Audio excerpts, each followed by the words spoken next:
des attentats au Bataclan, au stade et dans un café. Ça a commencé à 21h16, je crois. C'était 16 minutes après le coup d'envoi du match.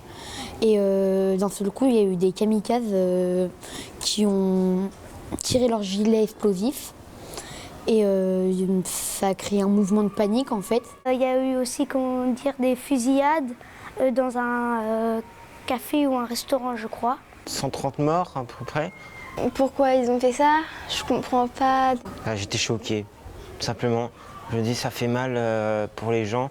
Même si c'est les gens qui sont en ville, ils sont choqués, donc ça fait mal pour eux. Et surtout pour les familles des proches qui sont morts. C'est surtout pour eux qu'il faut les soutenir.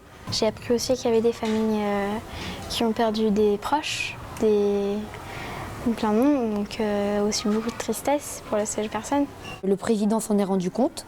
Il a été en haut du Stade de France et il y a eu une réunion imprévue en fait. Ils ont décidé de fermer les frontières aériennes, terrestres et marines. Pour moi, un terroriste, c'est quelqu'un de débile. C'est des personnes qui se battent pour leur religion, enfin soi-disant leur religion. Comme la France marche pas comme eux, ils tuent des gens pour nous faire peur et pour qu'on change la loi et qu'on fasse comme eux. C'est des gens qui veulent, comment dire, que toute la terre soit de la même religion. Pour eux, il faut qu'ils nous fassent peur, mais non, ils ne nous font pas peur. Il faut continuer à vivre normalement et voilà. Et de toute façon, un jour ou l'autre, on arrivera à les battre. Parce que si on arrête de vivre, malheureusement, ils auront gagné. C'est pas le but. Et j'ai quand même peur, mais je le montre pas pour autant. Même aux infos, j'ai vu des personnes pleurer devant les hôpitaux.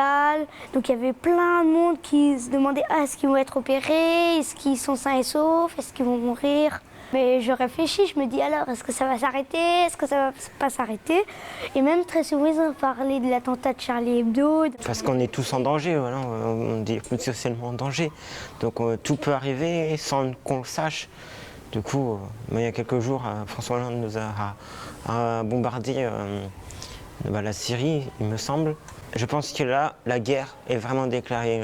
On n'est pas hors de danger complètement.